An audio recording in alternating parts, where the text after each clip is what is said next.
जिद। घर का माहौल बेहद तनावपूर्ण बना हुआ था। यूं तो घर के सदस्य मात्र 3 ही लोग हैं।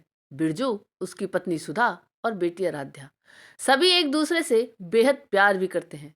मगर वो कहते हैं ना, जहाँ प्यार वहाँ थोड़ी सी तकरार जरूर होती है। कुछ ऐसा ही होता था इस परिवार में। सुधा आए दिन किसी न किसी रूप में जिद करने लगती थी। अब अगर बेटी जिद करे तो बात समझ में आती है, क्योंकि वह बच्ची है और बच्चे नासमझी में जिद करते हैं। मगर यह बात सुधा की थी, एक मैच्योर महिला की, जो एक पत्नी के साथ साथ एक माँ भी है। बिरजू को अक्सर यही बात परेशान करती। वह अक्सर सुधा को समझाया करता, मगर सुधा बजाय समझने के जिद पर अड़ी रहती। बिरजू को पत्नी के साथ मारपीट करना, गाली गलौज करना पसंद नहीं था, क्योंकि वो हर महिला को देवी स्वरूप मानता था। बचपन से घरों में यही होता हुआ देखा था। उसने कन्या रूप में पूजन तक होता रहा है। घर परिवार में आखिर इस बार उसने फैसला किया कि वो भी सुधा की जिद के आगे नहीं झुकेगा। इसलिए जब तक सुधा अपनी जिद नहीं छोड़ेगी, वो कुछ नहीं खाएगा। आज उसे पूरे 2 दिन हो गए थे घर पर खाना खाए। भूख की वजह से एक आध बार उसका मन अवश्य डोला, पर स्वयं को समझा बुझाकर वह अपने निर्णय पर अटल रहने में सफल हो गया था। हालांकि सुधा के व्यवहार को लेकर उसका तनाव कम होने की अपेक्षा बढ़ता ही जा रहा था। दिन में आज उसने अपनी बिजली का बिल जमा करवाया था, लेकिन वहां से मिलने वाली रसीद उसे नहीं मिल पा रही थी। उसे समझ नहीं आ रहा था वो रसीद कहाँ रखकर भूल गया। मेज पर, अलमारी में, टीवी पर, तकरीबन सभी जगहों पर वह ढूंढ चुका था। उसके साथ ऐसा पहले भी कई बार हुआ था, मगर उस वक्त ऐसे में सुधा ही उसकी मदद करती रही थी। मगर यदि वह उससे बोला तो नहीं नहीं। कुछ सोचते हुए अचानक उसका हाथ जेब में गया। उसने जेब में रखे सारे कागज बाहर निकाल लिए और एक एक करके उन्हें देखने लगा। बाकी तो कुछ ऐसे वैसे पेपर थे, मगर अचानक उसके हाथ में आई कागज की एक छोटी सी पर्ची, जिसे देखकर वह चौंका। पर्ची पर लिखावट उसकी बेटी आराध्या की थी। वह तेजी से उसे पढ़ने लगा। पापा जी, मैं 2 दिन से भूखी हूँ और जब तक आप खाना नहीं खाएंगे तब तक मैं पानी भी नहीं पीऊंगी।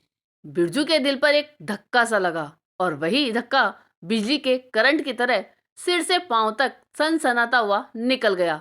बेटी का कुम्हलाया चेहरा तथा बीमारों जैसी उसकी चाल उसे याद हो आई।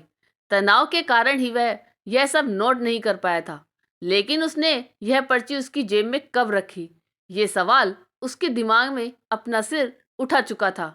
उसे याद आया कि जब वह बेटी को स्कूल से लिवाने गया था तो वह मरियत सी चाल चलते हुए उसके समीप आई थी।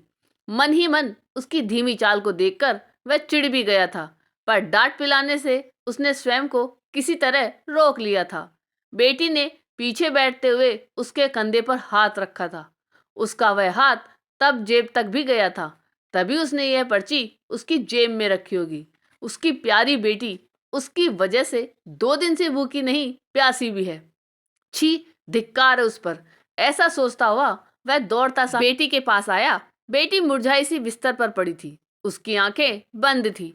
उसकी मम्मी उसके समीप बैठी सलाइयों पर उंगलियां चला रही थी।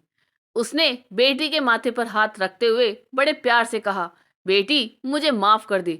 मेरी वजह से तुम 2 दिन से भूखी प्यासी हो।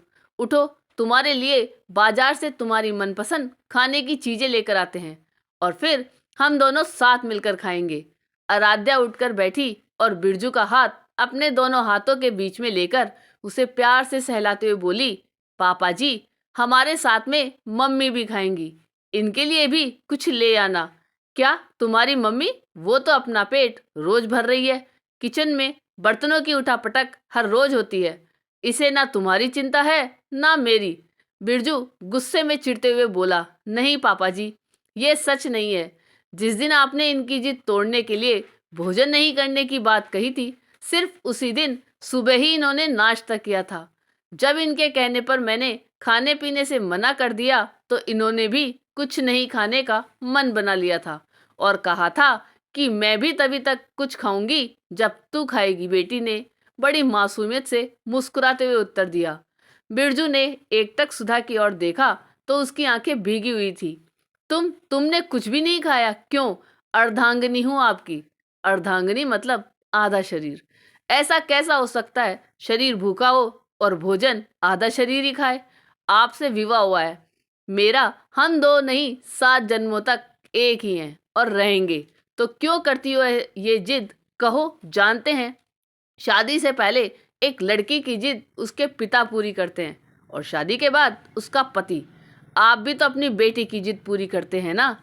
तो आप ही बताइए, एक पत्नी रूपी लड़की कहाँ जाएगी अपनी जिद मनवाने। आखिर शादी के बाद उसका संसार उसका पति ही होता है ना। और ये जिद मैं किसी नासमझी की वजह से नहीं करती। ये तो मुझे आपका प्यार चाहिए होता है। आप कभी रूठते हैं, कभी तो मुझे मनाते हैं। ये छोटी छोटी सी बातें, जिद ही तो एक घर परिवार की खुशियों का आधार है, जिनमें रूठते मनाते हम अपने परिवार में खोए रहते हैं। है ना। सच कहा तुमने सुधा, कहकर बिरजू ने आराध्या के साथ सुधा को भी सीने से लगा लिया। आपको ये कहानी कैसी लगी, या कमेंट करके जरूर बताइएगा। चैनल पे नए हो तो सब्सक्राइब जरूर कीजिएगा और वीडियो को लाइक और शेयर कीजिएगा। धन्यवाद।